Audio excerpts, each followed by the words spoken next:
by Mr. West. Any discussion? Hearing none, all in favor signify by saying aye. Aye. Those opposed, it's unanimous. Item number 2 will be moved to the end of this agenda. That is our executive session. Item number 3, the board may discuss and vote to hear public comment and adopt the rules and regulations establishing vote by mail ballot drop boxes with any approved public comments. Mr. Marcaccio. Actually, I think Mr. Raposa Mr. has a Reposa, summary. would you like to start us off? Good afternoon, members of the board. The rule and reg that is before you today is for public comment if you wish to take any, and then to discuss voting to adopt the rule and reg again in front of you. This rule and reg was developed to enforce the use of drop boxes, which was established in state law with the Rhode Island Vote Act. At this time, I would ask if you have any comments about the written comments that we received that were sent to you, or if you wish to entertain any voter or any person in the audience that would like to address you regarding this drop box before an action is taken. Thank you, Mr. Reposa. I know that all of the members have seen all of the comments and reviewed them all. I don't know if there's anything further that needs to be addressed. If there's something that someone would like to add at this point, we're certainly available to listen to those comments. But I'm sure we've reviewed everything that has been received up until this afternoon. I believe we've That is received correct. something. We Correct. received something. Mr. Marion, I saw you had your hand up. Did you wish to address the board?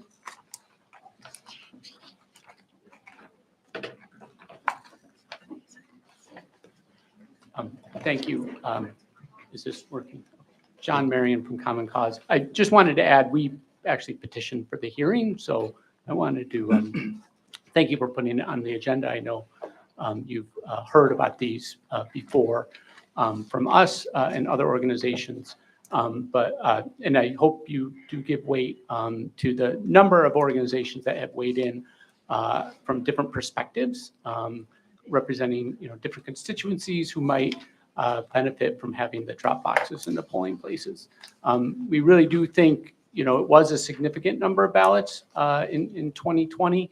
And thinking about individuals who might not otherwise have transportation to the drop box on election day, because these are the last minute voters who aren't going to be able to put it in the USPS box and are going to need to get it counted by getting it into an official drop box on election day. So we hope you keep them in mind. Thank you.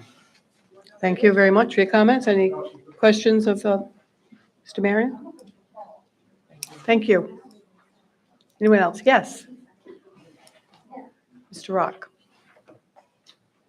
Good afternoon, Chairwoman and members of the board. Rob Rock, Director of Elections for Secretary of State Nellie Gorbea. We did submit written comments, so I'm not going to reiterate that. However, I just wanted to mention that our office certainly is all for expanding access to the ballot drop boxes for mail ballot applications, and also to ensure that voters have the ability to drop off a mail ballot at a polling place drop box on election day. We know that they were used in 2020, and we think it's just another way for voters to be able to drop their mail ballots off as opposed to going to town hall, because usually polling places are much closer to their home. So easier access for voters to return their ballots. And certainly happy to take any questions on what I've just said, or certainly the written comments that we provided.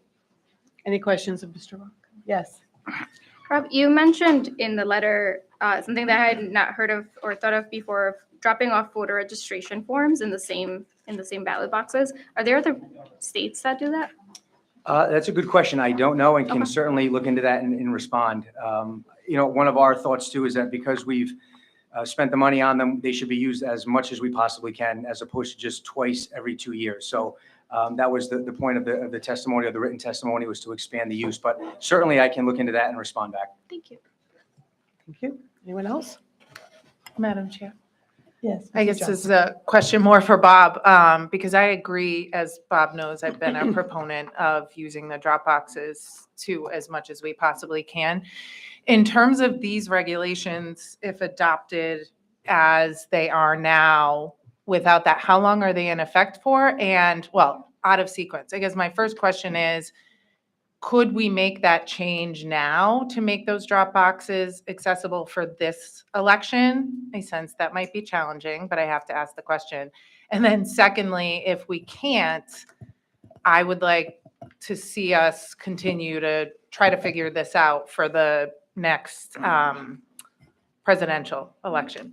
Board member, in June, there was a separate agenda item that was voted upon by the board, that the staff will look into how to make the addition of mail ballot applications, voter registration into these boxes. At this point, the rule and reg that is before you follows the Let Rhode Island Vote Act bill that was voted, passed, and signed by the governor this year. This is more specific than opening it up to the addition of the applications. And again, that is something that the staff, when we are afforded more time, because as you know, we are in the middle of the primary and the general election will be bearing down upon us very quickly, that we as a staff will come back to the board with a draft regulation for you to consider. But this is a rule and reg that I'm hoping that the board will adopt today as written, because the drop boxes need to be opened on August 24th, which is the first day of early voting. Can I Yes. make one follow-up to Certainly. that, separate but related?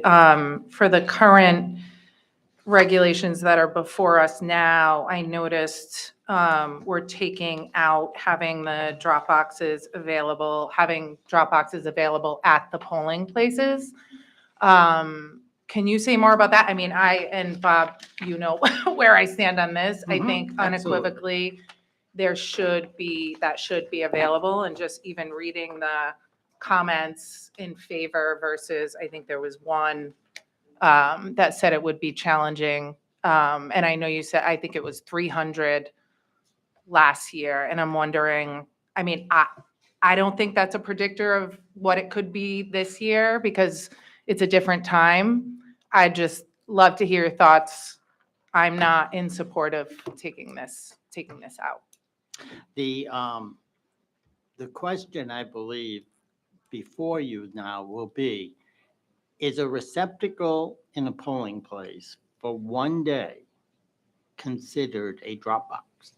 Because according to state law, a drop box is secured to the ground. It has surveillance cameras. Mr. Reposa and I have discussed that at length. I mean, I think the comments that we received, we would agree, expand access and are very, very good ideas. But in 2020, we had a regulation. We did not have a statute in place.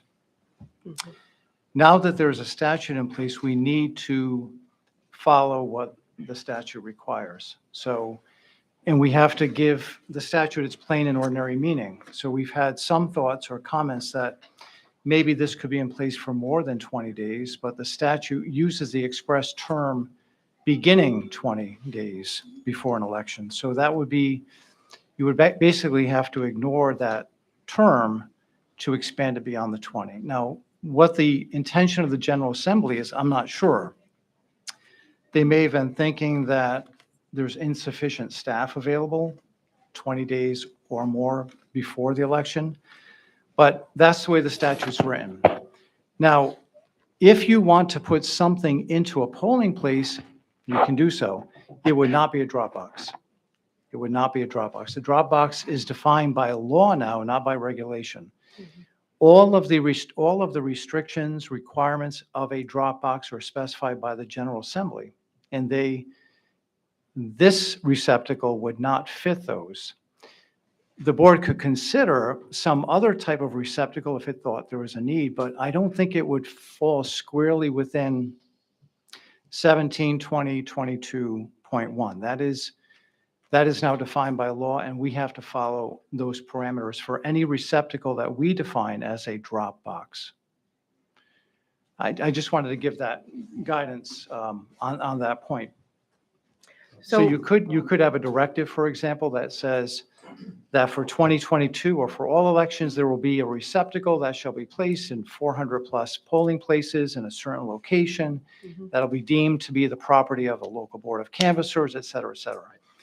All of that's possible, but not here. This is a different animal. They could be related, but they're not the same. So, Ray, what you're suggesting is it would accomplish both. It would allow us to approve this as it has been set forth, but if we also did a directive for this election, and I think it would be a good gauge to see exactly how many people take advantage of it, because I'm not sure that as many people will take advantage as we may think at this point. So I'm wondering if that might not be a route to take to accomplish both of these goals at this point. What is Madam it Chair, we- just Yes, two Mr. concerns Yes, sir. with the directive. I think that it's a great idea to give people more opportunity to drop off a mail ballot. I think that a lot of what we've done and what the state's done has enabled everyone to have a lot greater access to this election. I'm not sure 2020 is a good barometer, but if we look at the numbers from 2020, it's actually 0.06% of people who dropped off their ballot. And the problem I think you have on a local level is you're going to have a box on a local level that's going to say, return your mail ballot here. And in the event that you have someone who doesn't want to wait behind someone in line, drops off their ballot in that box instead of putting it through the ballot machine, that person loses their vote. So I think we have to consider some of those items before we just say, okay, we're going to immediately let everyone drop off their ballot. When we have the drop boxes, something that the state's never had before, we have the ability to vote early as well as mail ballot. So it's not a situation where I can't vote on the day of the election. So the only way I can vote is with mail ballot. And so I just think the board needs to consider those before we say, we're going to start a directive or we're going to institute something in these regulations. I think these regulations as they sit, at least from my standpoint, comport with state law. I've got some concerns on the other end that I'm sure that the staff can look at and come up with some considerations for us and, address some of those concerns. But I think this regulation as it sits is a good regulation. So I would support it as it sits. Any other comments by the board? Yes, Mr. Scholes. Yes, I support this particular rule regarding drop boxes. It's proven its worth during the last election. But I found that in the last election, some people showed up to the polling place with a mail ballot in the hand and wanted to vote. And they could not vote. They had to deposit their mail ballot, but they had no access to the mail ballot drop-off box at the city hall. But I think if there was a receptacle at the polling place, the warden or the moderator can say, well, you deposit your mail ballot there and it'll be counted. So I think for at least this election year, this cycle, 2022, we can have a directive authorizing the use of those receptacles by local boards of canvassers and see how it works out. Maybe in the next election of 2024, we don't need it, but at least we could have it for this election cycle. And I think that if we asked Bob to prepare a directive to that point, and we had a chance to look at it and make sure the language is correct, and the board of canvassers have the right direction, then that might solve the issue. Yeah, I just think we're issuing a directive with very little data and very little experience. You're talking about an election that was held in the middle of a worldwide pandemic, and we're letting that govern us going forward. I just think it's going to be a disaster for the local boards. It's going to be a disaster for them to get us the ballots back on time. They have to physically bring those boxes back to us. I've had a terrible experience in the local boards when I was on the board of canvassers, bringing those ballots back, just delivering back the ballots that got stuck in the machines and getting somebody to do it. So I've got some real concerns that I think we need to look at before we simply say, oh, it's just a repository. it's fine for this board to direct local boards to do something. But a lot of the local boards don't have the manpower or the staff to do it. So that's my real concern here. I don't have any problem having another box there. Certainly, in the event that somebody can't get to a city or town hall, I think it's a rare, I do, Dick, I think it's a rare event when somebody goes to their polling place and can drive to their polling place, but not to their city or town hall. I could see it being a problem in Providence, for example, because you've got to go downtown. But I think in the other 38 cities and towns, I don't see it as a problem at all. But again, I'm one member of the board, so whatever the board decides, it decides. Understood. I Mr. just West? think that we should have the local boards weigh in. I know we had one Newport weigh One in on today. that, but as Mr. Limon mentioned, it's how much help do they have? Who's gonna sit there and monitor that particular box? You get a rush of people and the poll workers are gonna be busy.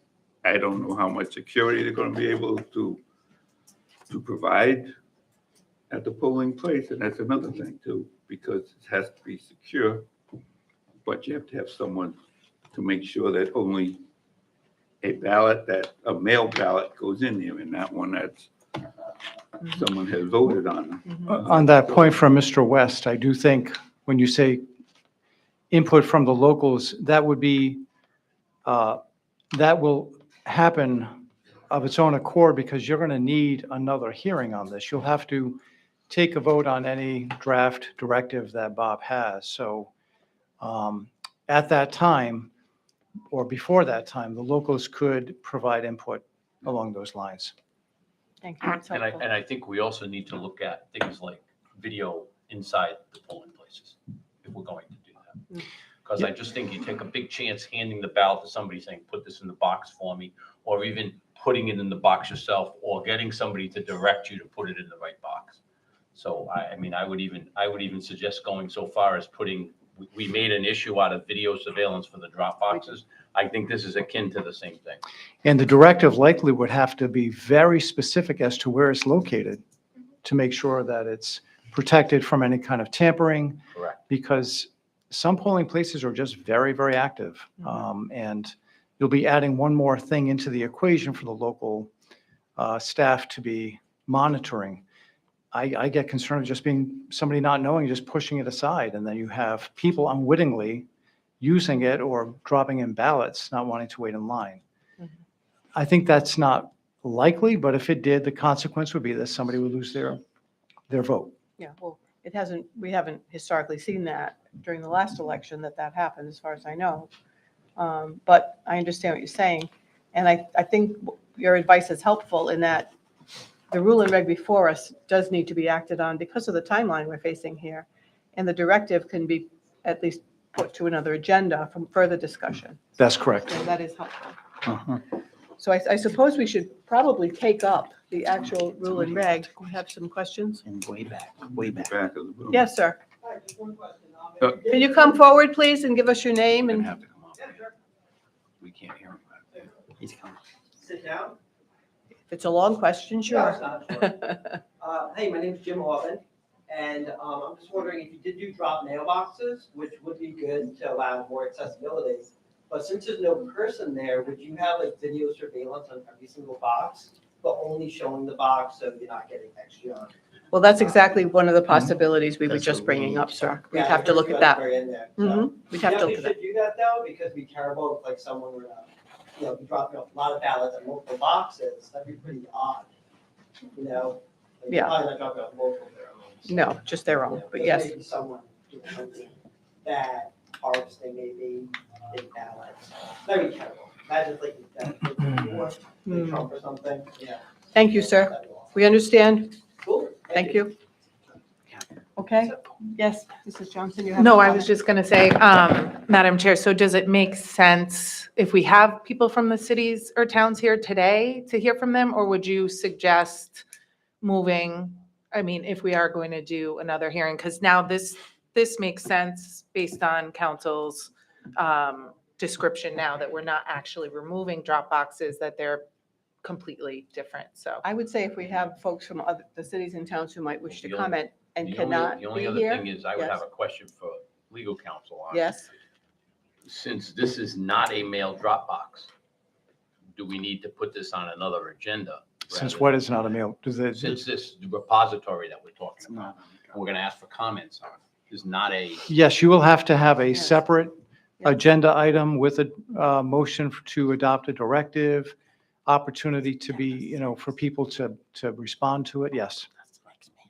I mean, we could certainly hear from them today. I don't- well, if they're here and they're not going to be able to make it to the next meeting, certainly we're available to hear their comments if they have anything they wish to say relative to this. Yes, madam. Yes, I just wanted to, Just come forward, please, and give us your name. I just wanted to find out, he was saying something about the, camera at the, mail ballot box. But I didn't hear anything about the, mail ballot box. You put there, and whether we have cameras. I- Cameras attached to the ballot boxes to make sure it's safe and what have you. We do have cameras On our drop boxes. on our drop we boxes have currently. cameras. Yes. On these receptacles, that is something that will need to be discussed. Right, that's actually what we're talking about, and we're looking at that as an option, yes. Oh, thank you. Thank you. So what is the board's pleasure with reference to? Yes, would you like to make a comment? Good afternoon, my name is Lori Johnson. I would like to know why the board thinks that there's a need for any kind of drop boxes in the 2022 election. And I live in Johnston, there's a box at Town Hall, and there is no camera on that box. Then it's violating our regulations. Yeah, that's our regulation, is to And have a state camera law. on the drop box. State law too. And why do we feel there's a need to have drop boxes? There's a number of people who have commented that there's a need for drop boxes. That's why we're discussing it today. Oh, And the state law requires the drop box now. Okay, thank you. Okay, any other comments? Yes, sir.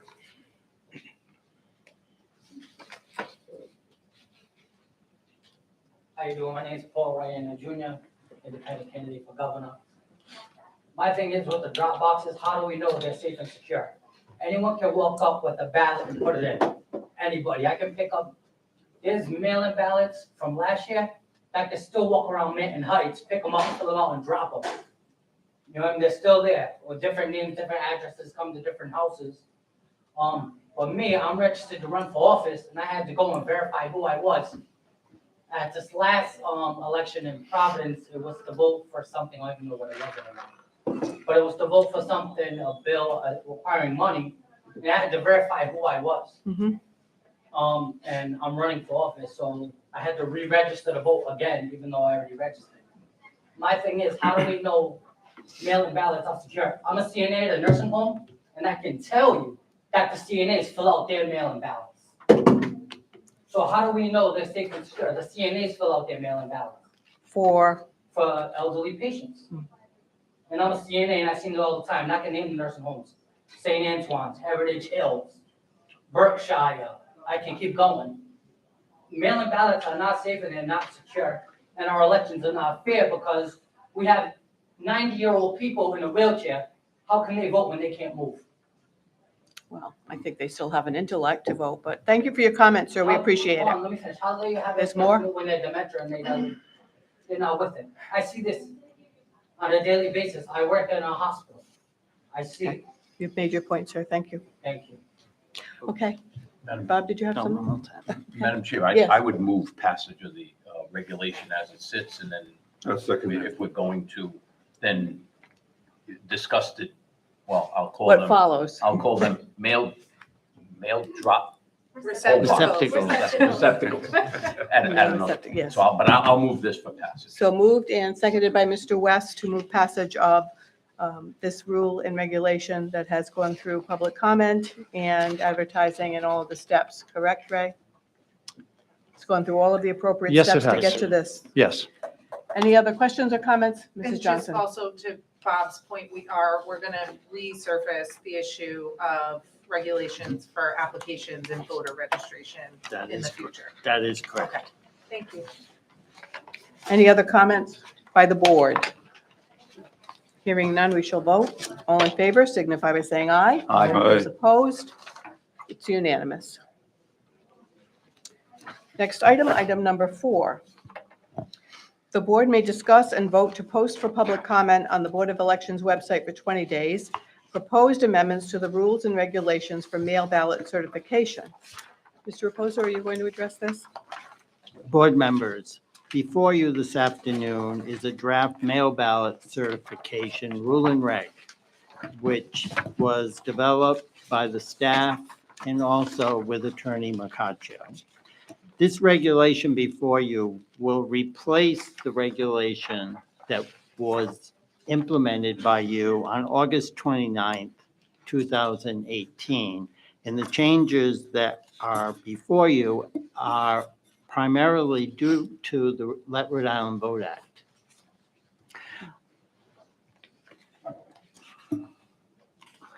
On the screen, there should be bullets of, let me take care of it. So the changes before you are that the witness and the notary has been removed throughout the document. The definition for automated mail ballot signature verifier has been removed as it is no longer referenced. There's changes to the definition of the designated election official have been made to reflect board authority and to review any decision by the designated election official.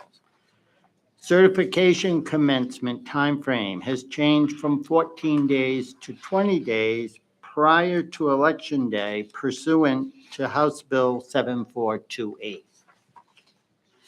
The designated election officials will now compare the signature on the oath envelope to the voter's signature in the Central Voter Registration System, again pursuant to House Bill 7428. And I will reference House Bill 7428 is the law that was passed by the General Assembly and then signed into effect by Governor McKee.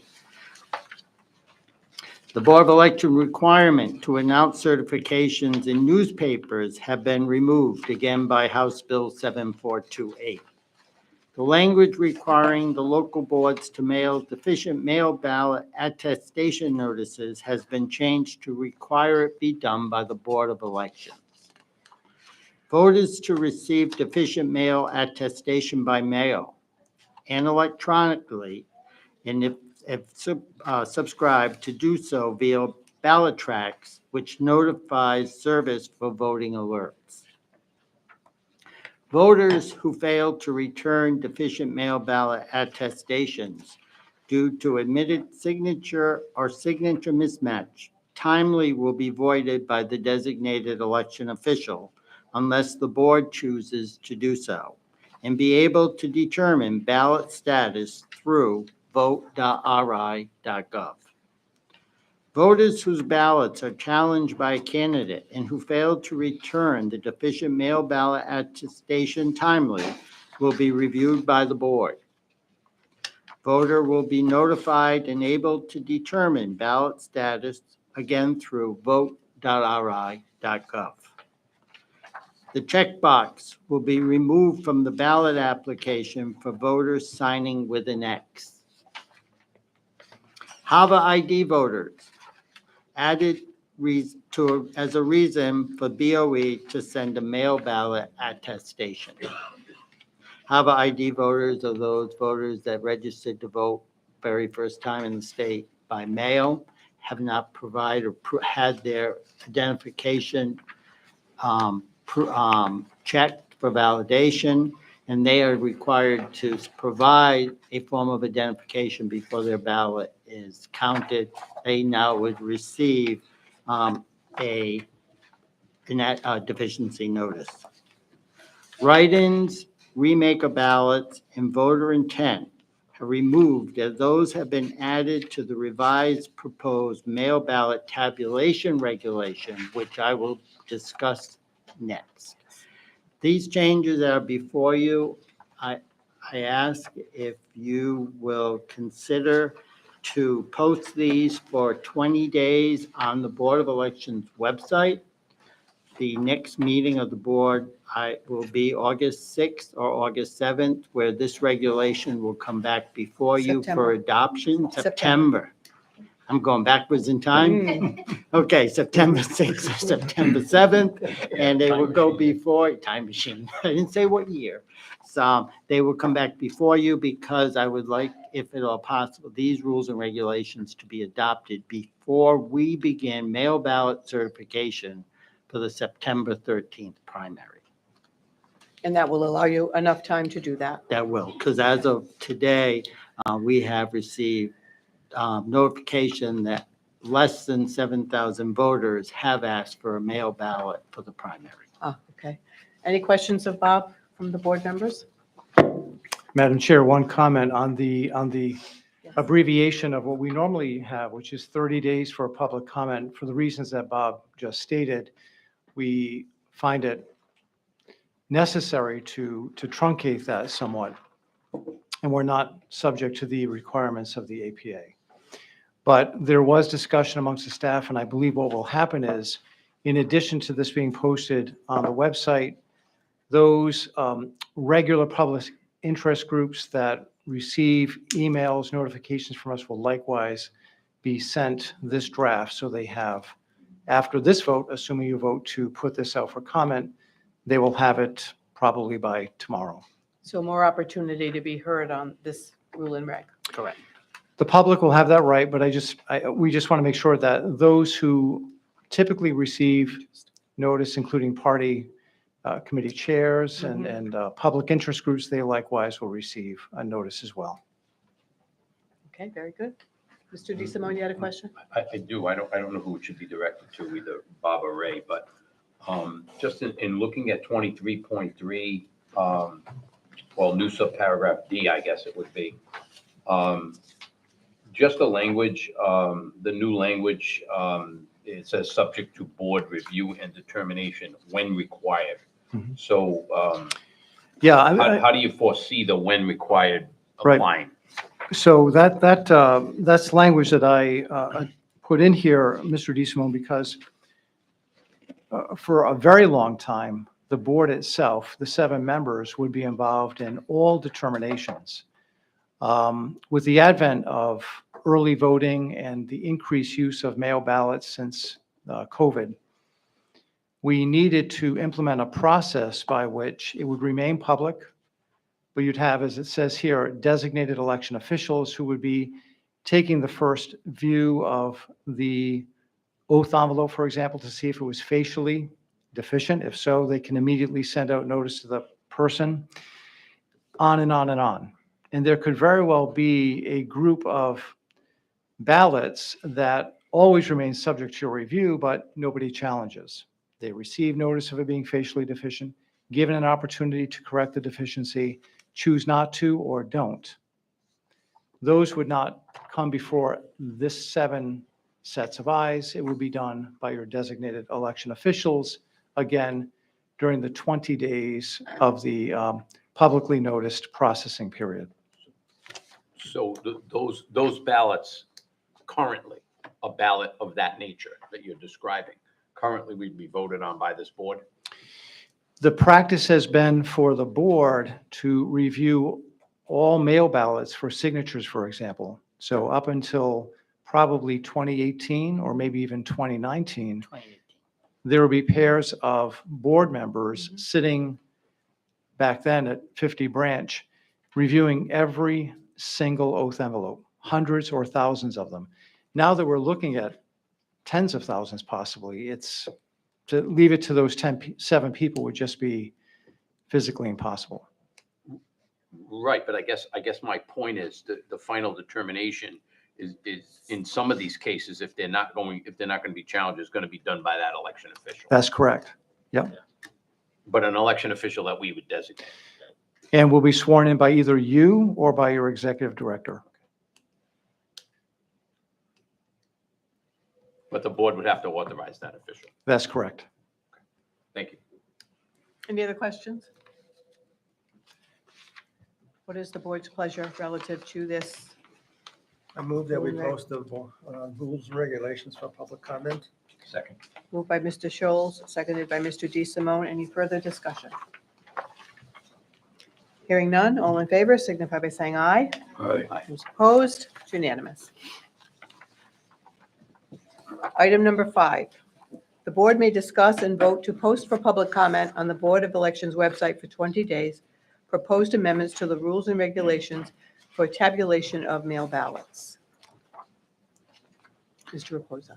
Board members, chairwoman and board members, the mail ballot tabulation rule and regulation that is before you this afternoon was originally enacted on August 6, 2006. It was then changed on August 8, 2010 by the board. It is before you today in August of 2022 due to changes in the way that we tabulate ballots.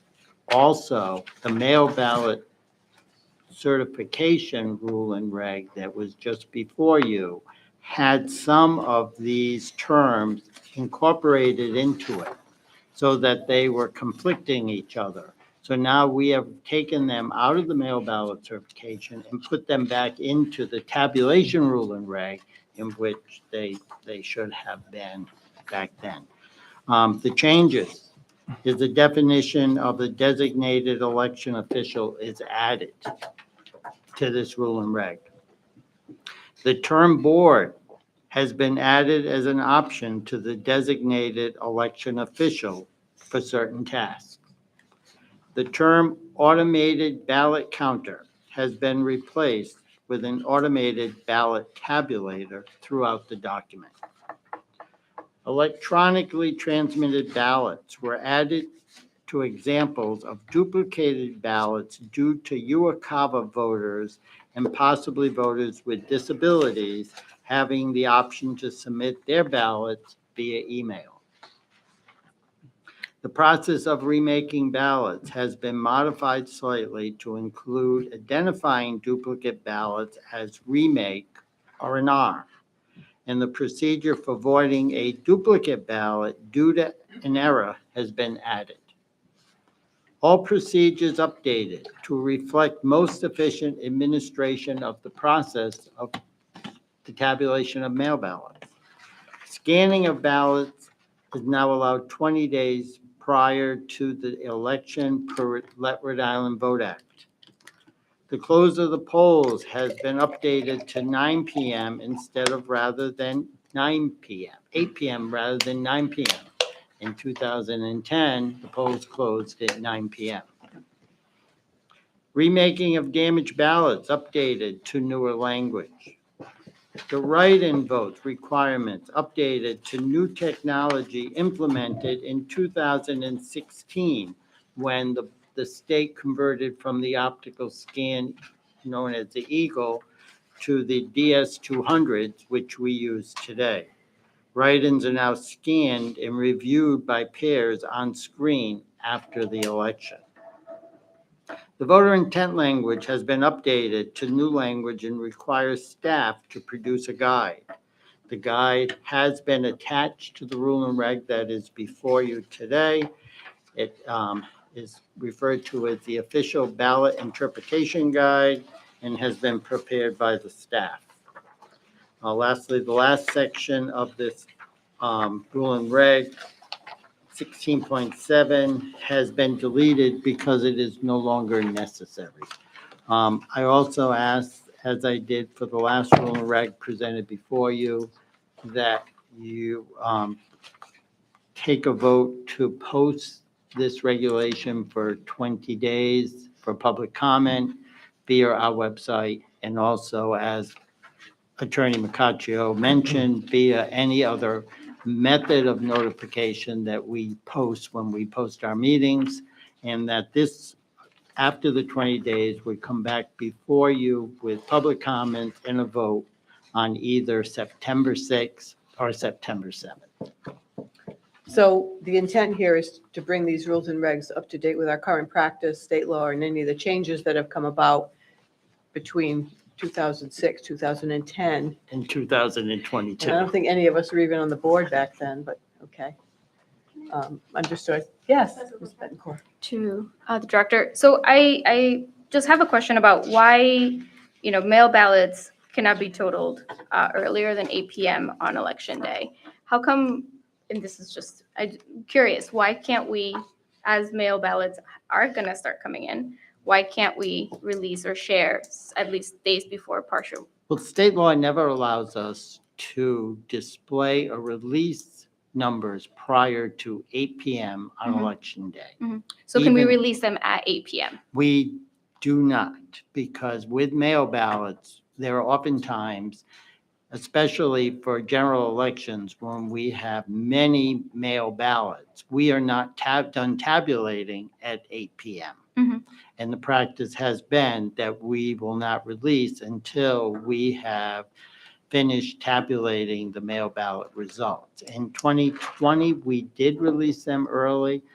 Prior to the primary, I will come back before the board and ask if the board wishes me to release the numbers at certain points of the process. But again, we will never release totals prior to 8 p.m. on the day of the election. So it's a practice, but not a regulation or law. State law requires the 8 p.m. on election. Got it, but it's, thank you. The rest of it has been a practice. I think the concern would be that if you were to release results prior to 8 PM, it might chill Yeah. the voters. Or even, voters. yeah, thank you. And just Any to other add on comment? that, we Yes. don't release them. We've tabulated up until election day. We don't release at 8 PM because we haven't fully tabulated what came in for mail ballots on election day. That is correct. Unless we have, we're inundated with mail ballots and we have received or counted like maybe 70 or 80% of everything that we have received, the board may direct me to release what we have at that point after 8 p.m. on the day of the primary election with the notation that they are unofficial mail ballot totals. Any other comment, question? I have one Yes, Mr. question, Scholes. Bob, on the posting of these rules and regulations. When you referenced the guide in section 16.6K, would the guide be attached to the rules and regulations that's going to be posted? Absolutely. Anything to add, Bob? Anything to add at this point? No, Madam Chair. Mr. Mercatio? No, Madam Chair. Madam Chair, sorry. Yes, Mr. DeSimone, it's okay. In 16.5, it speaks to reviewing a rejected ballot. And it speaks to either the board or the designated official will review the rejected ballot. And when will a determination be made as to whether it's going to be the board or a designated official? Because presumably the designated official has already rejected the ballot. So wouldn't that be up for board review at that point? And I'm looking at 16.5, subsection C. Mhm. And I guess my concern is the board now putting an additional duty on the designated official to review a rejected ballot when I think that's clearly the purview of the board.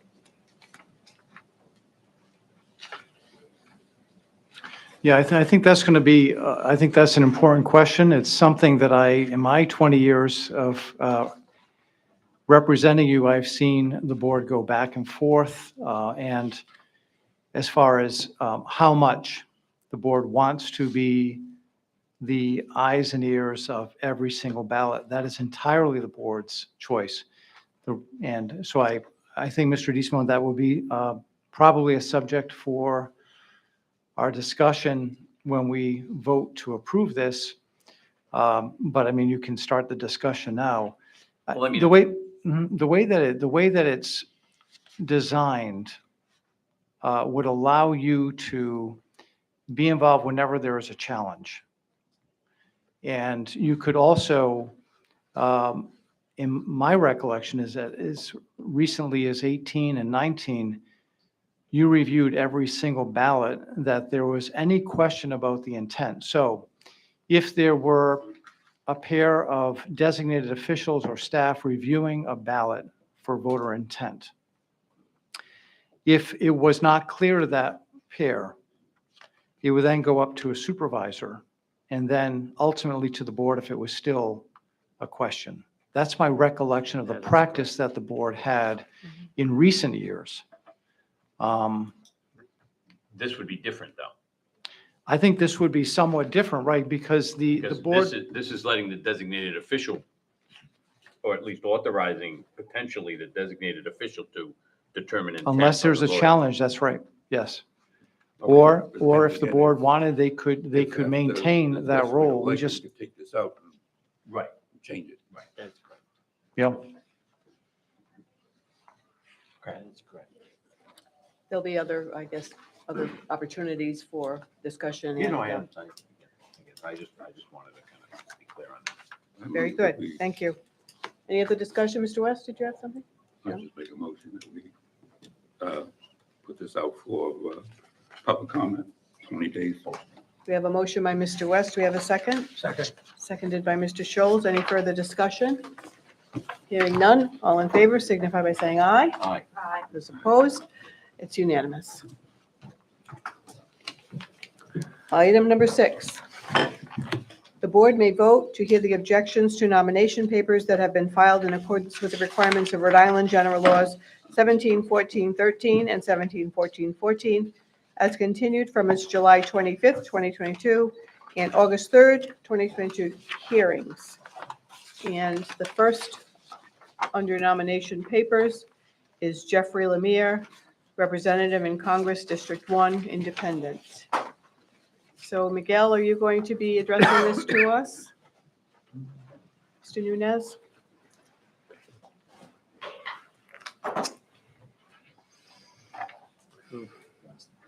Thank you. Trees, love you. Thank you.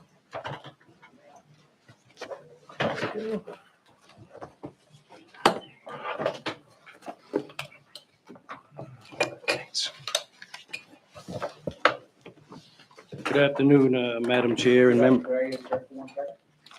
I think we need to hear from Mr. Nunez first. The chair's already Yeah. ruled, sir. We're going to hear from Miguel Mr. first. Nunez first. Go ahead, Mr. Nunez. Good afternoon, members of the board, Madam Chair. At this time, I will proceed with presenting you the review that the staff conducted of each of the candidates presented to you today. Excuse me, Miguel, yeah, bring it down, thank you. As in previous meetings, I'll provide a summary of signatures the office, that the particular office requires, the number of signatures the candidate submitted, the number of signatures approved by the local board, and the number of signatures disqualified by the local board. I will then break down that number of disqualified signatures into the various reasons. If the Board of Elections staff found a voter should not have been disqualified by the local board, I will indicate the reason, and those voter signatures would be available for you to review today. I should also mention that all the challenges being reviewed by you today were filed by the candidates themselves because they were disqualified from being on the ballot due to the number of certified signatures being less than the required number for that particular office. The first challenger, Mr. Jeffrey Lemire, independent candidate for governor, has challenged, independent candidate for Congressional District 1,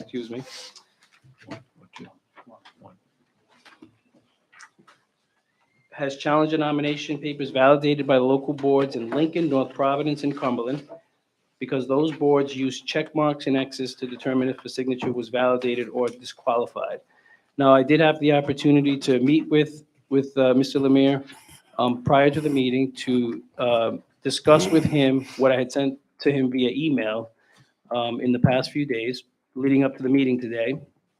And he did acknowledge that he was not, and I won't speak for Mr. Lemire, but what he stated to me in the meeting was that he was not interested in the X's and the particular determinations that were provided to him that were in the CVRS. So whatever the local board in Lincoln, Cumberland, and North Providence entered into the CVRS, we provided that information to Mr. Lemire for each of those voters that were disqualified. And he did not indicate that he was interested in those particular dispositions for each of those disqualifications. So I'm not sure if you want me to go further into that, or if Mr. Lemire does not wish to cover that, I won't go into that any further. So Madam perhaps- Chair- Madam Chair, can I Yes, just ask? Mr. DeSimone. I just have a question from the last time that we were here. For Mr. Macasio, actually. Is there any requirement that you're aware of in state law that the local boards provide a reason when they deny the, Signature. The statute does not expressly state it, but my opinion is that unless a candidate has knowledge of the reason for the rejection, there'd be no way to satisfy due process. Otherwise, he would have no basis to understand what the challenge is based on. He has to know what the reason is for a signature being rejected, whether it's signature did not match, person does not live at that address. Otherwise, it's almost like a decision without any basis. So that's my opinion. so is the due process requirement satisfied, in your opinion, by our staff reviewing those signatures and then telling them what the reason was one way or the other? Well, I don't know all the facts of what occurred here. It sounds like CVRS has the data, including the basis for it. I think the local communities are here to explain how they enter that. Do they do it real time? Does the candidate have access to that?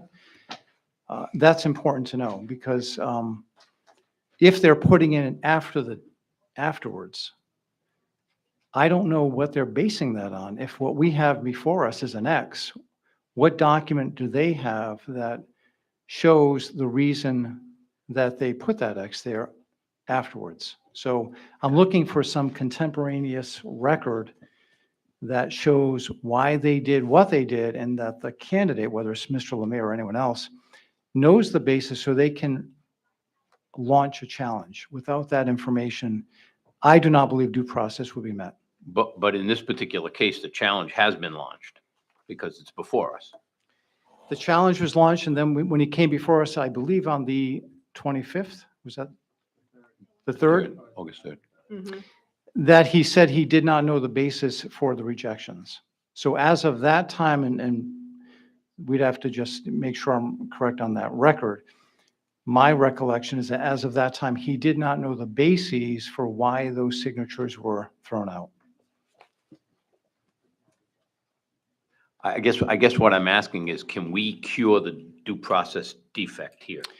Well, yes, I'm not saying necessarily that there's been a violation of due process. I'm saying that must be in place for anybody who is running for office. They should have an ability to understand why the signature is being rejected.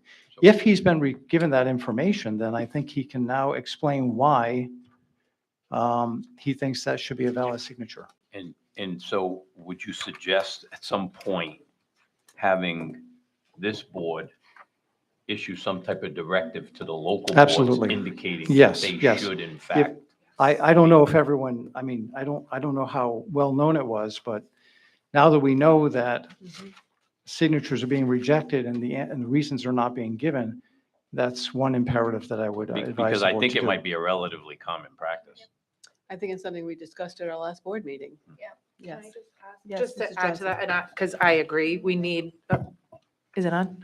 We need a consistent process, but there are some boards, and I can't remember who was here the last time, but that have indicated they do give a reason. So this is Right. just a not Yes. consistent Right. practice, and it needs to be. Right, it's different, you're right, I think it's different in Each communities. community. Yeah, okay.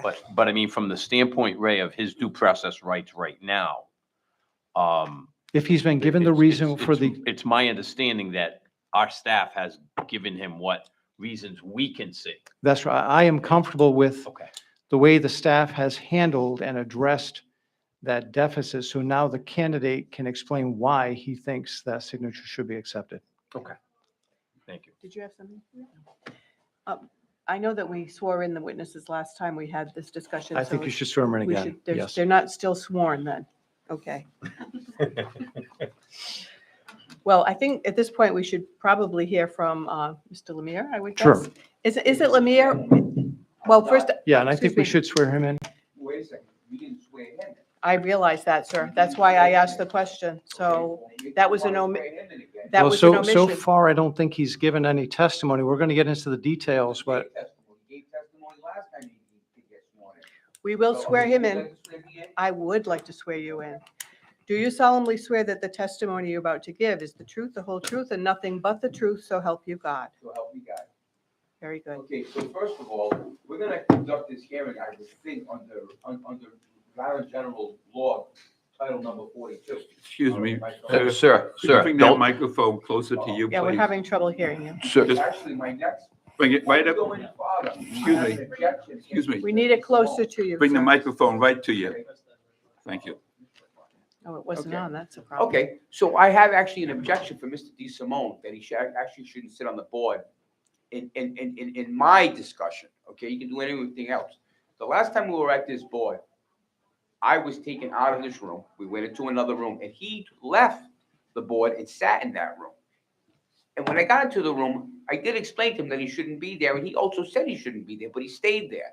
And under the rules of number 42, okay, he should not be sitting on this board right now. I don't care if he stays, not, I'm appealing the decision. when Yeah, I don't think, get what I want. Mr. Yes. Lemire, I'm going to try to keep this. Okay, no, that's fine. First of all, Title 42 does not apply to this Okay, board. okay, Okay. then if you say it doesn't, then Yeah. that's fine, then let him sit there.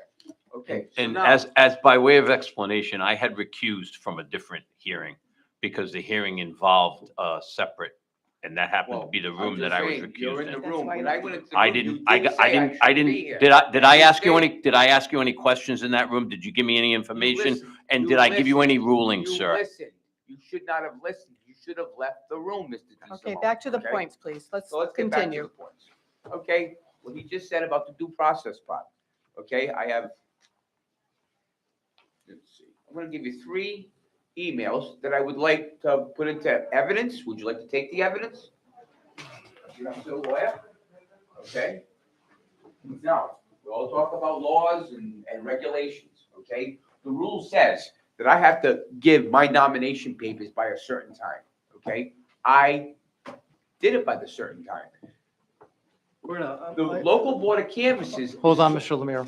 We're going to mark as exhibits 1, 2, and 3, Yes, 3 emails, all of which have a heading of Miguel Nunez, so it's from the board staff, or at least the board staff was involved. So I think these should be marked, at least for identification at this point, and I'll do so. Thank you, sir. thank you. Okay, so we're on time limits here, okay? The board of canvases, the local board of canvases, had until a certain time to tell me if they were good or not. They did not do that. Now, they might have put something in cryptic into the CRR or whatever that is. All I'm saying is that on that day, all they did was give me an X. They should have given me a reason why. Okay, they didn't give me a reason why. It's a mistake on their part. I don't know what it is, okay? I'm just saying that I am required by a certain time limit, as they are required by a certain time limit. Okay, we hear about rules, regulations, okay? That's a rule. The rule is they were supposed to give me a reason why by that time. Do you have that information now, sir? What? The reason why It this, doesn't matter. Okay. It didn't happen before the time limit. so in your view, In my the view, fact that I'm not the- even looking at the information because you didn't. okay, They missed the time limit. The time limit said that by 4 o'clock, I think it's what was it, the 15th or something? By 4 o'clock, they had to give a reason why. They didn't give a reason why. All they gave was an X. So, Okay. sir, Well, hold sir, on. I have a question. Yeah. So when you received the document, or you saw there was an X on the document, did they indicate to you that that signature was not good? Without a reason, did they say to you, Without a that reason. signature is not good? Without a reason, Listen to my question. Were you aware of the fact that that signature was not good or not deemed good by the local board? I was given that the following day. Okay, Which- this is basically how how the whole situation. So give me a timeline as to when you received notification from the local board that the signature was not good. I got notification of that signature not being any good by the Secretary of State's office, Rob Rock. I think it was the 15th at 7:00 at night. He called me and said that I had missed 47 signatures. I had a day to file an appeal. I went into his office the next day, which I actually, be very quite honest with you, I told him I probably wouldn't file the appeal. Okay? I went into his office the next day and he gave me a copy of everything.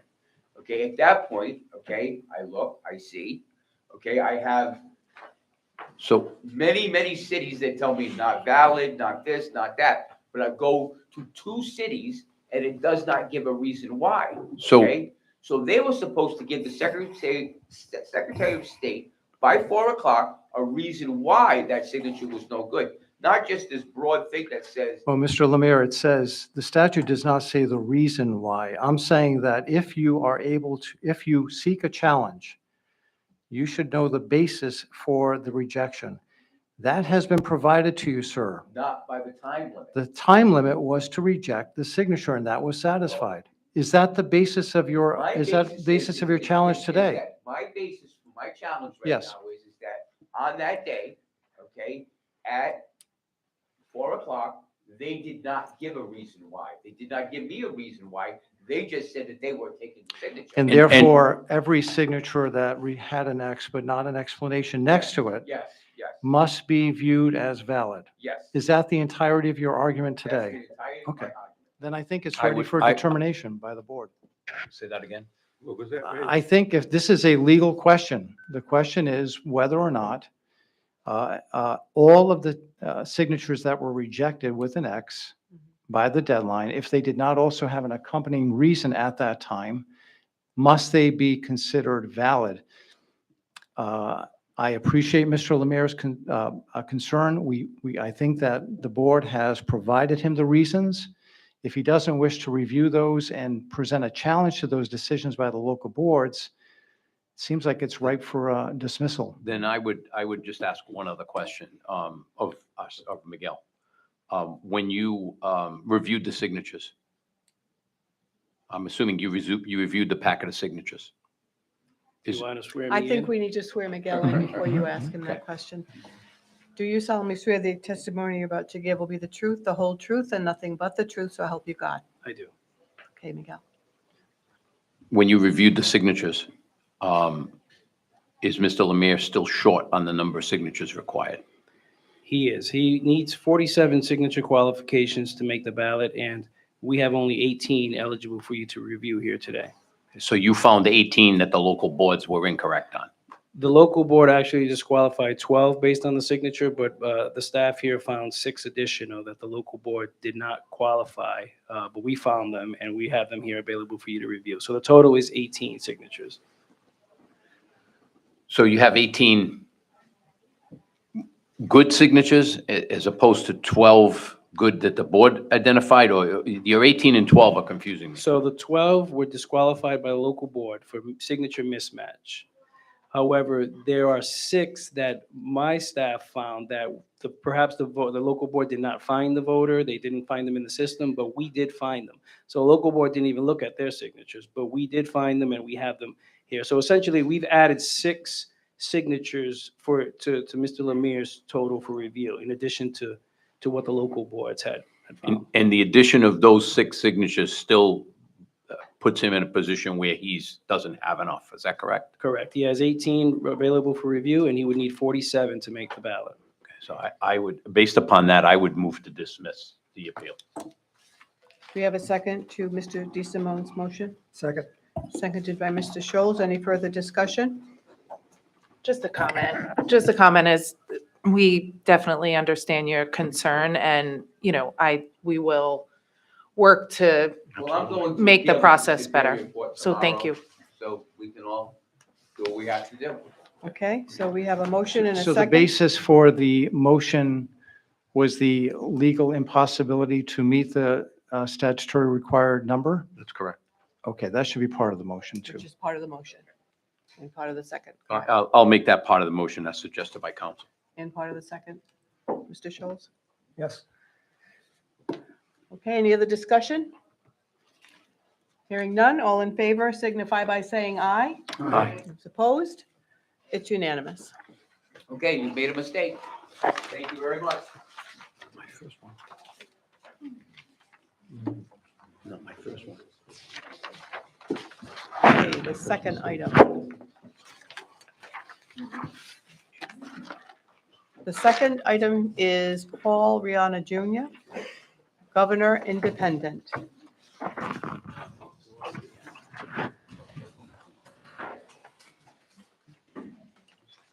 Doesn't matter. So we're actually going to go with the Ghizzarelli. Oh, I'm candidate. sorry. Second, Ms. Yes. Ghizzarelli? Okay, These are the packets that are being handed out to you now. so we're now taking up the Elijah J. Ghizzarelli, filed for Governor, Libertarian Party. Is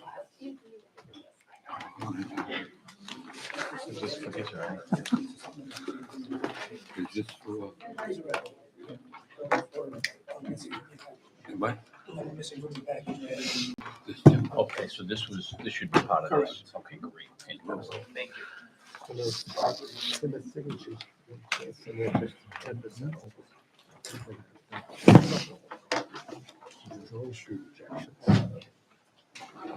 Which one is it? Yeah, we don't need that one there. Thank you.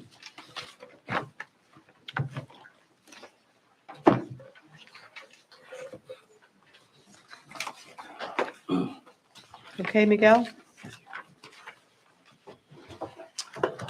So the second challenge was made by William Hunt on behalf of Elijah Ghizzarelli, Libertarian candidate for governor. He is required to obtain 1,000 valid signatures and submitted 1,268 signatures for review. 944 signatures were approved based on our review. 325 were disqualified. Of those disqualifications, 8 were incomplete entries, 2 were duplicates, 252 voters were not found, and 62 signatures are available today for your review. The staff did find 25 voters which have been included in the signature review for you today. The candidate would need 54 signatures in order to qualify for the ballot. Now, in addition to requesting that the staff... Mr. Nunez, just to interrupt you, on the screen, it refers to 946. You said in your testimony 944, which, 946, excuse me, I misspoke. So 946 were approved. Now, in addition to requesting that the staff review all of the disqualified signatures, as we had done in previous matters here before the board, challenges, Mr. Hunt also submitted a document which you have before you containing 96 voter names, which he indicated should be further scrutinized. The spreadsheet before you, which you should have, and if you can get Mr. Hunt a copy of that, come in. The spreadsheet containing the yellow and orange lines, the staff performed a review of the 96 names as on this spreadsheet as well. And as a result, 40 of the voters who are coded in yellow have their signatures ready for you today in our presentation. 12 of the voters coded in orange that were submitted by Mr. Hunt were found by the staff. However, they may or may not be valid depending on the board determination. And I can go into the reason for each, which is over on the right-hand column. The remaining 44 voters on this document, which are not coded any color, were determined by the staff to not be valid signatures due to the voter not being registered or being registered out of district, for example. And with the permission of the board, I can present you the findings of the staff for each of the 96 voters submitted by Mr. Hunt, and then subsequently we can present to you the 62 signatures which are available for your review. The 62 signatures do include any voters on this document that the staff agreed with Mr. Hunt that they should have been added for a signature review. So each of these has a different explanation as to why or why not they were deemed valid or invalid. And I can go through that line by line with you for the 96 if you wish. Miguel, just so the record is clear and the board may understand this, and I apologize, I'm not sure. The ones that you segregated, is that a subset of what Mr. Hunt has presented to you? By that, I mean, do each of those signatures also appear on his set of 96? Yes, everything on his list was reviewed by our staff, and we subsequently afforded extra scrutiny to the 96 that he submitted to double check. And we came upon a conclusion for each and every one of them, which we noted on the right-hand column here. And is there an extra one of the, I don't have one of the spreadsheets, if there's an extra one. This is extra. Oh, I think there is one. Madam Chair, can I just ask one other question? Sure, of course. So the 62 that are eligible for review, at this point, did the staff make any determination as to those 62? No, we did not. We just made them ready here for you today if you decide to review them. So out of those 62, if the board finds that 54 of them are good, then he would qualify. Correct. Okay, thank you. and is there an agreement with, Mr. Hunt, do you agree with everything that's been stated, or do you have other assertions you want to make before the board starts that process? Certainly, I just have another We question. need to swear you in Oh, first, sir. Do you solemnly swear the testimony you're about to give will be the truth, the whole truth, and nothing but the truth, so help you God? Yes, I do. Okay, continue, please. Thank you. My question is that I had emailed both Mr. Rock and Mr. Munez about the signatures that the one from the missing ballot access petition that I have timestamped from North Providence that wasn't included in the final list. And there was a number of signatures that were written over in the, what do you guys call it, the CVRS system. It was a total number of, I believe, 5 signatures that I saw that were overwritten. It looked like it was a data entry issue. 2 of those signatures were valid on the physical sheets themselves, but were not given credit when I received the schedule with the reasons why all of the votes were rejected. So there's a kind of a difference of opinion based upon the sheets themselves that were certified by the local board and what was provided by the Secretary of State's office. That, I believe, would increase the 946 number up to, if you forgive me, there's a lot of numbers.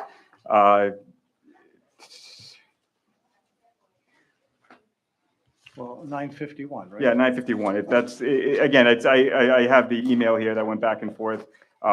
Yeah, so again, I just want to know if those were accounted for and those are going to be reviewed by the board would be my question. No, I believe that those voters that Mr. Hunt is referencing are included in this document. The last third page, the last voter, Regina Margot, that is the voter in North Providence that Mr. Hunt was referencing. However, her signature was submitted on a nomination document that was not notarized. So the document was not notarized, so the local board of canvassers, North Providence, did not certify that signature due to that fact. You mean the nomination papers were not The notarized? nomination paper was not notarized. So if the nomination paper was not notarized, then they wouldn't have accepted it, and it wouldn't be a valid document, whether they exist or not. Okay, thank you. And is this, was this prepared by Mr. Hunt? Is this your document, Mr. Hunt? He supplied us with the list and we coded them with the colors depending on, and we added the comments on the right-hand column there. And this is a modified list that I had received from the Secretary of State's that I had filled in. They had indicated some of the rejection reasons, and then I added the ones that I had found during the review. Do you have any objection to this being marked as a full exhibit? No, I don't believe so. All right. Will this be marked as Exhibit 1? This will be a board exhibit unless, Mr. Hunt, you want to make it a joint exhibit. Is this something that you also want introduced? to be honest with you, leave it as a board exhibit because I haven't had a chance to scrutinize it, so I wouldn't want to accept it right without reviewing it more thoroughly.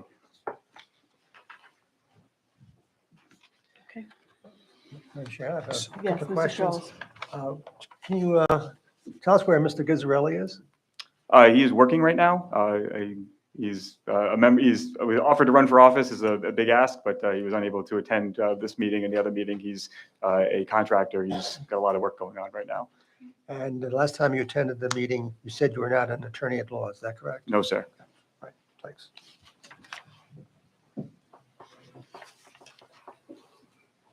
So for one clarification, those that you see indicated in orange, we did prepare those signatures for you to review here today. However, there is a question of whether or not the signature or the entry by that voter meets the requirements of the law. All those in yellow have been placed into the signature queue for you to review, and the staff agrees that they should be reviewed by the board. However, those that are in orange are question marks in terms of the voter did not write their street number. The voter may have not included their last name. So these were specific voters that Mr. Hunt presented to the staff to review. However, and the local board did disqualify them, apparently because they felt it did not meet the requirements of the law. However, Mr. Hunt did submit those to us. We did prepare those signatures for you to review in the event that you did choose to review and compare those signatures. However, there is that question of whether or not it meets the requirements of the law. And the law, if you want me to read it to you, 171418, signing of nomination papers, does state that not all endorsers of a candidate need sign on the same nomination papers, but endorsers who are voters in different cities and towns shall not sign the same sheet. Every voter signing a nomination paper shall sign in person with his or her name, place of residence, and street number as it appears on the voting list. The signature shall be accepted as valid if it can reasonably identify to be the signature of the voter it purports to be. A variation of the voter's signature by the insertion or omission of identifying titles or by substitution of initials for the first or middle names or both shall not itself be grounds for invalidation of the signature. Any voter who is unable to sign by making his or her, may sign by making his or her mark X on the nomination paper in the presence of two witnesses who shall subscribe to their names on the paper as witnesses to signing. So there are question marks on these in orange that you have here. We can, if you want, I can actually cover those in advance of moving on to the signature review. So you're saying that the yellow here, the yellow, designated yellow, those are the 62 in review? Correct. So we should take those up first, it would seem to me. I would agree. Madam Chair, one other question for Miguel. Miguel, on these signatures in yellow, you have 7 that say overturned. What does that mean? That means that the staff found it. It may have not been legible, for example. The signature, the way the voter printed their name may not have been legible. And the local board couldn't read it. My staff couldn't read it in the limited time frame that we had to look at these. However, Mr. Hunt may have identified it. He was able to read it and identify that the person was a registered voter. And when you say overturned, so is it your position that that's a good signature? That's just our position that the signature should have been reviewed because it met all the qualifications of being a registered voter in the correct district, and the local board should have looked at the signature, but they did not. And are those signatures you've reviewed or not? They are not. They are here available for you to review today, though. Okay, thank you. Okay, so we should begin with those in yellow then, Miguel. All right, so we would not actually look at signatures immediately. If you wanted to go down the line here to determine if you wanted to have an explanation for each and every entry here on these 96, I can give this to you individually. However, when I show you the actual signatures that on the screen here, the ones that we had indicated with the C are the orange ones that remain in question as to whether they should be reviewed. We may not have to reach those. I understand. So how would the board like to proceed? And I think we should look at the ones in yellow. Yeah, If we come up That was with my first thought, 54 of too. them, then we don't need to look at the others. That's my thinking as Because we well. may, what if we say every one of those 62 is valid? Like, what if we find them all valid? That's how we should proceed. Well, however the chair I wants agree to with do, you. but. That's the way to proceed.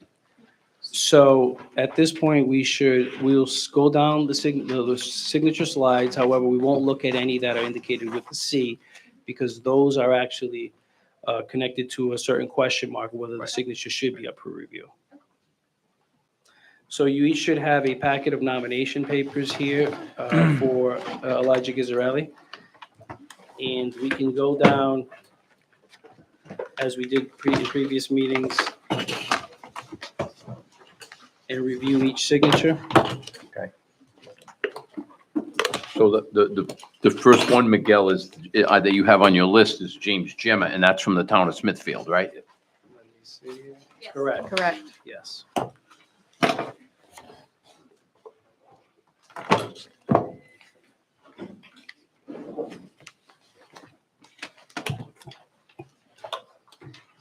So on the screen, you have the signature for James Gemma. However, this is one of the,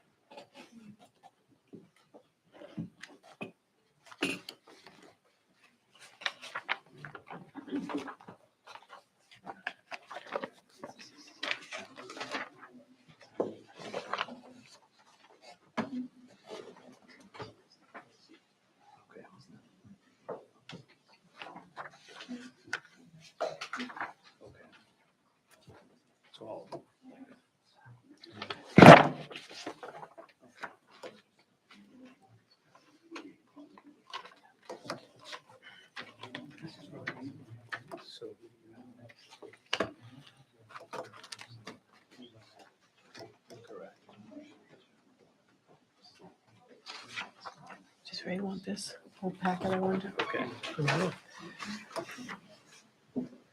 Does Ray want the packet? I have an extra one here. I'll take that. Yeah.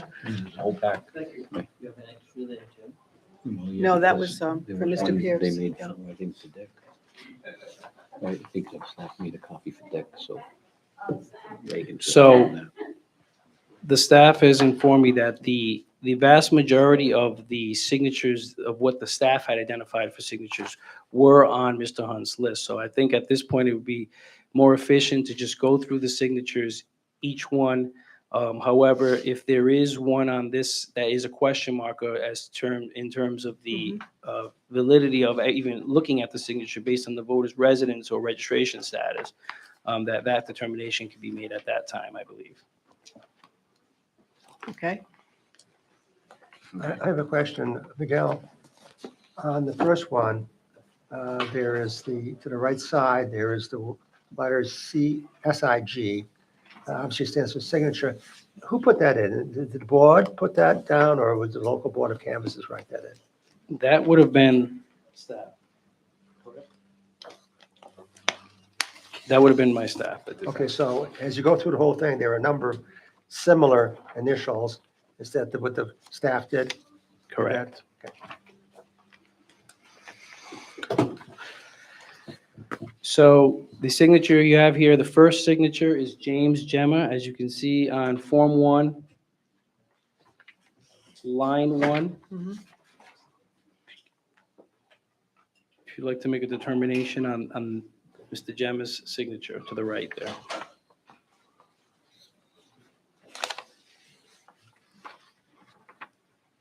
And just for clarity, we're looking at on the board, what are we looking at right now? On the board is the signature from the Central Voter Registration System and Okay, Thank you. compared to the nomination page. and we're looking at his signature, and this is a signature that he signed with Mhm. on a nomination paper. Correct. Okay. Can I ask a quick question?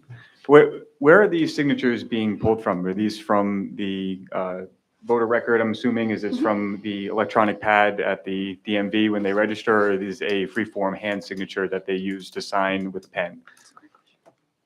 It could be a combination. Many signatures are obtained at the Department of Motor Vehicles on their pads when a voter goes into, a resident goes in to get their driver's license.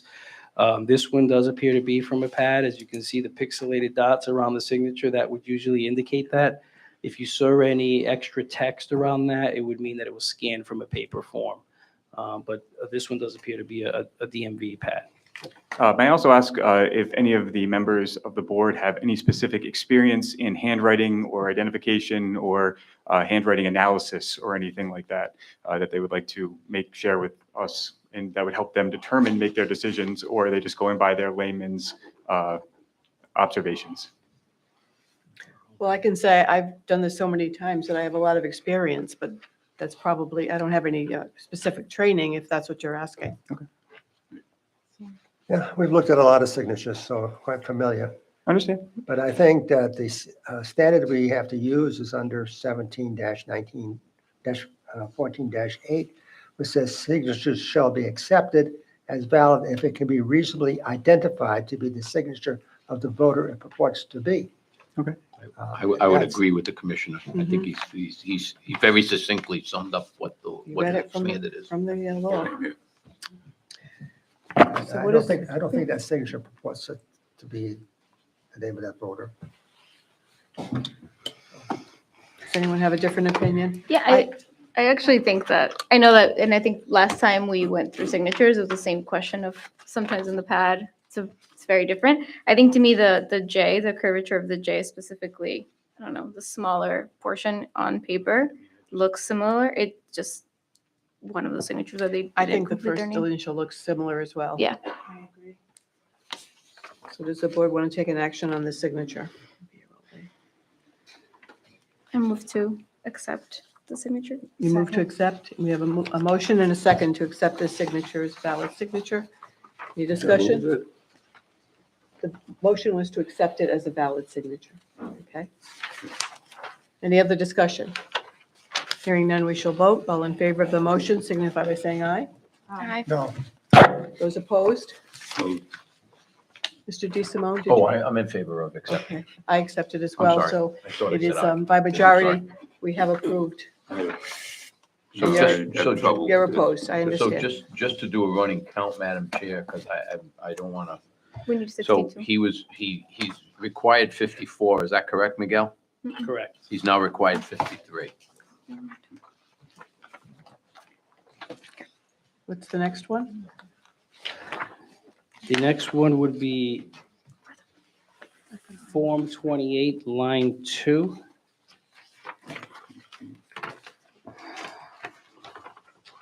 Miguel, you said we're not, the ones with it, this has a C, so that's an orange, are we not, are we? Oh, we are. Well, just based on how the signatures, the order in which they're presented to you here, I believe it's probably going to be more efficient to just go through the order of the slides rather than jumping around in the slides.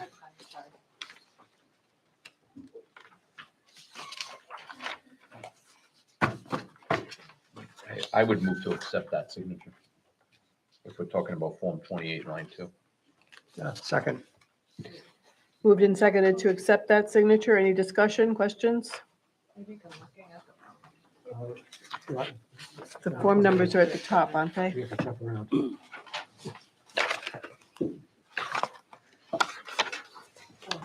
We're getting there.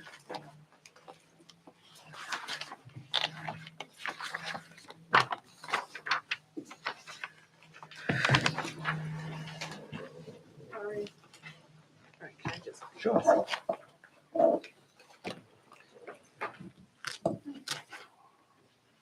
So we have a motion and a second. We've all reviewed.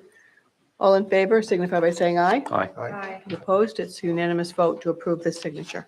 Next, Miguel. Same form, Form 28, line 3.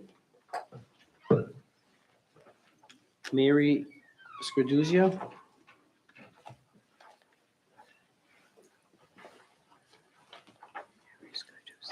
There bears some resemblance. I think so too. Yeah. I move to accept. Move to accept. Do we have a second? Second. Seconded by Mr. DeSimone. Any discussion? Need more time? All in favor, signify by saying aye. Aye. Opposed? It's a unanimous vote. Next. Same form, line 5.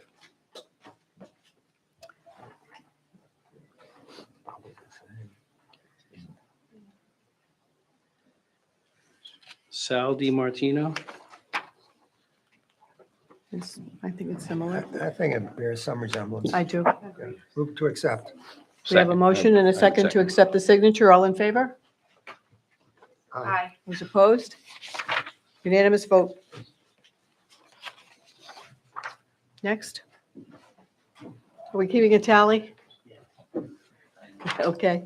Mr. Reposa is Yes, keeping a tally. he's required 50 at this point. Next. Form 34, line 20. 34.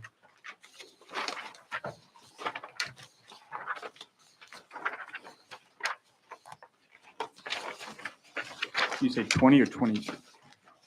26? Or, I'm sorry. Line 20. Oh, sorry.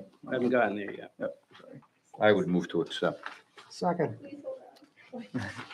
Let's wait for the others to catch up. Oh, I'm sorry. I'm sorry. I think you found it, yeah. Have we found it? Yes. Okay. We have a motion and a second to approve the signature. All in favor signify by saying aye. Those Aye. opposed? Unanimous vote. Next. Form 34, line 26. Kimberly Gaunt. I think it's okay.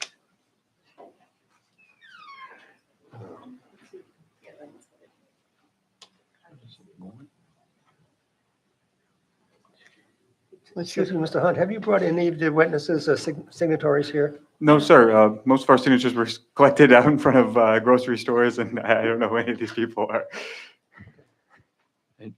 Miguel, this appears to be an electronic signature of some kind. Is that, I mean, does that mean what? Yes, correct.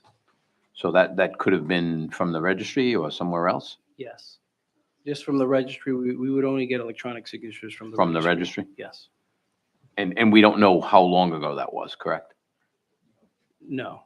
We could get that information, but it's, no. What is the feeling of the board? I don't think it looks the same. I would. I think the K is. Well, if that's okay, if it's okay. I don't know about the rest. I just have a problem when it's from I don't, somebody signed a pad and then they signed their signature. I mean, I'm sure my signature doesn't look alike either, but. I can't come up with a match on that. I'd Well, if say you look at this, denied. if you look at the signature, I understand we're supposed to be looking at signatures, but if you look at the way she signed her name, it's almost exactly like the way she wrote her name on the print voters name section there. Oh, you mean you're talking about under the Yeah, printed it's part? almost exactly the same. May I add that this is a form that, I don't believe this was one that was rejected on the form itself. It's not something that's been crossed off on the actual form. If you look on the number 34. Yeah, I think, It was rejected within the Central Voter Registration System. okay. What is the pleasure of the board? I think you have a point there. I move to accept. Motion to accept and seconded. Any other discussion? I did. Mrs. Johnson, seconded by Ms. Bettencourt. Is it Bettencourt? Bettencourt. It's up to you. Okay. I'm going to switch it. I'm going to switch it up then. I like it. Okay. We have a motion and a second. All in favor? All right. Aye. Aye. Okay, is it unanimous? No. Mr. West is opposed but it by a passed. majority. Next signature. So the same form, line 27, the very next line.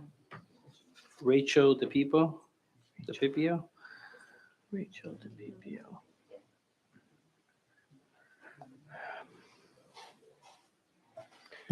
Miguel, are there a number of signatures that have been accepted by the local board under this document, but are reflected differently on the CVRS? Yes, those are, There were only, I would say, a couple of those, but in this case, there were not many. We only identified very few of those. And do we know who did this writing in red? Is this done by a local canvassing authority? No, that would have been my staff. Oh, I see. Right. I see. So find out. This one, Di Martino. Move forward, Di The- Martino.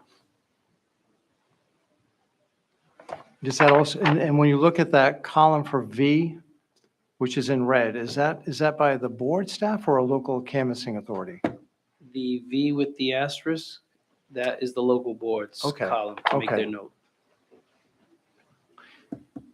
Do we know who entered the information on for the CVRS? You probably don't, but I should ask that question. This was in Johnston. Lori Russo was pretty much a one-woman staff, so I'm assuming it would have been her. The clerk from the Johnston. Madam Chair, I think if there's any discrepancy between the form itself and a data entry on the CVRS, in my opinion, would be for the board to decide, but those signatures should be considered accepted because the local board did not reject those, at least from what's reflected from the official documents here, which have been reviewed by the local canvassing authorities. So Ray, are you saying that this signature that we're talking about right now was not rejected by the local board? Well, and Miguel may be able to provide testimony, but from my review of it, what prompted me is just from what Mr. Hunt said, which is that there's no entry on the document showing that it's been rejected. I don't see any suggestion that it has been. On this document versus what Miguel has properly reviewed, which is the CVRS. If they haven't rejected it, don't we have to accept it? What he's saying is that the same official entered it in the data system of the CVRS, but in my opinion, we should be accepting those signatures that are reflected as accepted by the canvassing authority on this document. I agree. I would agree. I mean, I don't, because no one's challenged that signature. There's no determination to challenge. The determination as reflected here is accepted. So if it's not challenged by the local board, rejected by the local board, then the signature's good. Can- Is that Can I just make a the comment to that? explanation though? that you're saying? That's my current position unless I learn something else as to the data entry from the CVRS that I'm not aware of. So the local boards now should be aware that if they don't reject the signature, that signature is valid. Well, of course, and I mean, but Mr. West, on this form, they have rejected them. They reflected their rejections, but it does not include line items 26 and 27. Can I just say though, that in the back, so in the back, the Board of Canvassers say that they have certified 19 signatures. If you count the ones that don't have something written on it, it's 23. So there's a discrepancy, right? So we can't just go by that. So if they wrote 19, so are we gonna count the spaces? Or are we gonna count the number? I think you should be counting as close as possible to the determination by the local authority, which would be what they wrote on 26 and 27.